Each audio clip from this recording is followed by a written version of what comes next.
په لومړي ځل حامد کرزي له طالبانو مهمه او پر ځای غوښتنه وکړه. په سلامونو مو هرکلی کوم. زموږ یوټیوب چینل ته په خیر راغلی. که غواړئ په بشپړه توګه معلومات ترلاسه کړئ نو ویډیو را سره تر پایه وګورئ. د هیواد پخواني ولسمشر حامد کرزي له 9 نه تر 12 ټولګي پورې د نجونو د ښوونځیو نه پیلېدو له امله خپله ژوره خواشیني څرګنده کړې ده.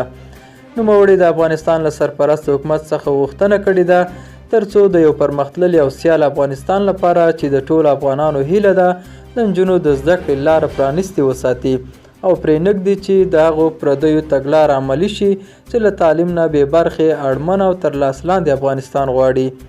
پخواني ولسمشر دغه راز پر سرپرست حکومت غږ کړی چې د نجونو ښوونځي ژر تر ژره پرانیزي. د یادونې ده چې اسلامي امارات نن د نوي تعلیمي کال د پیل مراسمو کې یوازې تر 6 ټولګي پورې نجونو ته ښوونځیو ته د تګ اجازه ورکړې ده. دا و زموږ نننی چمتو شوی ویډیو.